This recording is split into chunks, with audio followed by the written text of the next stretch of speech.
Estamos de volta com mais um bloco do programa Direito da Gente. Hoje, em uma edição especial, estamos recebendo um amigo e professor, Dr. Wagner Inácio, que é advogado, mestre, doutorando em Direito Civil e diretor da Faculdade de Direito da Unipac de Ubá. Além disso, Dr. Wagner tem apenas 17 obras jurídicas publicadas, todas tratando sobre direito civil, né, doutor? E ECA, eu trabalho também com o Estatuto da Criança e Adolescente. Ótimo. A gente fala ECA e depois as pessoas podem... mais que convidado para fazer um próximo com programa prazer. Falando sobre ECA. Com prazer. Bom, mas no bloco anterior, doutor Wagner, nós falávamos da questão da capacidade, de como isso é visto pelo direito civil e dessa... Eu gosto de usar essa palavra, essa verdadeira prerrogativa que vai sendo concedida aos poucos, né, como o senhor diz, a todo aquele que nasce vivo para poder, enfim, agir dentro daquilo que a lei prescreve, daquilo que a lei permite que a gente faça. Agora, quando que a gente pode considerar que uma pessoa é incapaz, ou seja, ela perde ou ela ainda não conquistou essa capacidade? Correto. Nós temos basicamente dois momentos em que você pode perceber a incapacidade. É aquela incapacidade que ainda não foi conquistada, gostei dessa expressão, que a gente atrela às incapacidades decorrentes de idade. Então, até os 16 anos, nós somos absolutamente incapazes, e entre os 16 e os 18 anos, nós nos tornamos relativamente incapazes. Tempo a tempo, a cada década ou a cada novo código, tenta-se reduzir essa idade mínima, que seria dos 18 anos. Quando eu iniciei minha faculdade de Direito, a idade para você se tornar plenamente capaz era correspondente aos 21 anos de idade. Hoje já passamos para os 18. Exatamente. Exatamente, aquela questão da redução de pena e tudo mais. São decorrências do Código Bevilacqua, o código que vigia no Brasil até 2003, na realidade até o último dia de 2002. Pois bem, até o início, até janeiro de 2003.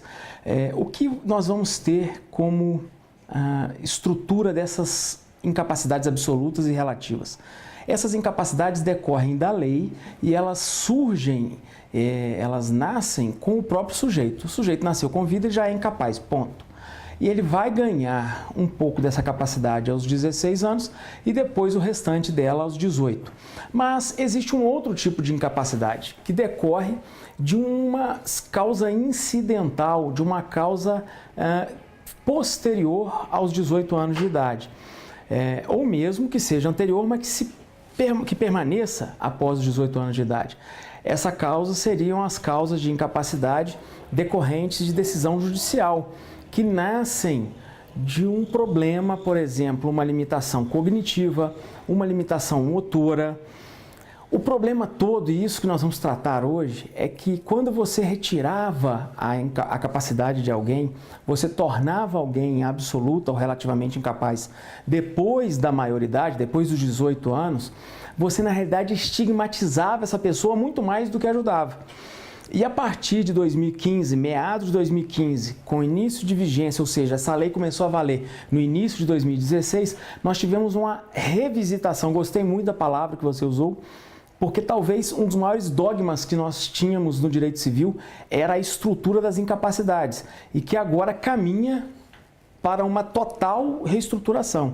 Já tivemos uma reestruturação profunda, mas ainda há muito o que avançar. Então nós temos basicamente essas duas incapacidades, a decorrente da idade, que vai até os 18 anos, e depois uma que pode ocorrer a qualquer tempo da sua vida quando você não apresenta capacidades cognitivas, motoras, intelectuais para poder gerir os seus negócios.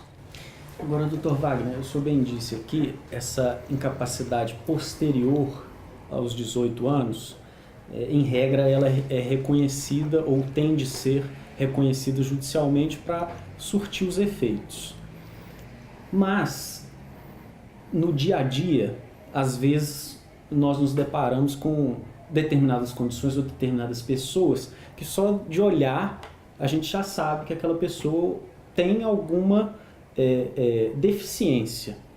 Nesses casos, vamos supor, vou colocar assim em prática, eu vou fazer um negócio com uma pessoa e só de olhar para ela eu já falo assim, bom, essa pessoa ela tem algum problema, ou ela tem algum déficit cognitivo, alguma coisa do tipo. É necessário que haja esse reconhecimento judicial ou eu só de olhar já posso constatar e falar como que funciona? Primeiramente, a gente não pode nunca excluir as pessoas com qualquer tipo de limitação do trânsito social, do trânsito jurídico. Mas na vida, às vezes você vai realizar negócios de monta, comprar uma casa, vender uma casa, e o que o nosso telespectador, creio eu que seja esse o caminho que você queira dar na sua indagação, o nosso telespectador tem que tomar cuidado porque mesmo negociando com uma pessoa plenamente capaz, não interditada, não curatelada, ele pode ter o seu negócio atingido, aquela negociação que ele fez atingida. Por quê? Apesar de não ser comum, é possível que a sentença que decreta a incapacidade, e depois nós vamos ver o nome, como é que a gente vai denominar isso, que essa sentença retroaja, atinja atos anteriores à propositura da ação. O que a gente sempre indica é, se você está se envolvendo em um negócio, querendo levar algum tipo de vantagem, dada a limitação da outra parte, pare um pouquinho, porque o nosso sistema hoje não aceita isso mais. Essa postura de vou levar vantagem sempre, desde que o 422 nasceu no nosso Código Civil, trazendo a boa-fé e a função social para dentro do Código Civil, acabou. Você não pode mais querer dar de esperto, vou fazer um negócio espetacular, porque todo negócio espetacular para uma parte é altamente lesivo e prejudicial para outra. Então a gente não pode retirar as pessoas com limitações ou qualquer tipo de déficit do trânsito social, mas ao mesmo tempo nós temos que tomar o cuidado. Se estamos negociando com uma pessoa que apresenta algum tipo de limitação, é importante que a gente busque se instruir para saber se essa pessoa já é uma pessoa incapaz, porque é muito importante. Excetuando o caso do comatoso, daquela pessoa que está em coma, todos os outros casos vão surgir de uma decretação específica da justiça dizendo que a pessoa é incapaz. Então, a gente tem que tomar muito cuidado com isso, porque às vezes a gente está lidando com alguém e essa pessoa tem realmente uma curatela, é uma curatelada, ela não pode realizar aquele negócio. E, como o senhor bem já colocou aqui, é um estado. Nós vamos ver até daqui a pouco que é um momento. Exato, perfeito. Isso é fundamental. A gente tem que compreender que antes nós construímos a ideia de que a pessoa era incapaz. A gente tem que pensar que agora ela está limitada e temporariamente incapacitada. E se tiver, porque a gente tem alternativas dentro do Código Civil, como a tomada de decisão, que você sequer precisa retirar a capacidade da pessoa para dar a ela um suporte, um apoio na tomada das decisões e escolhas ao longo da sua vida.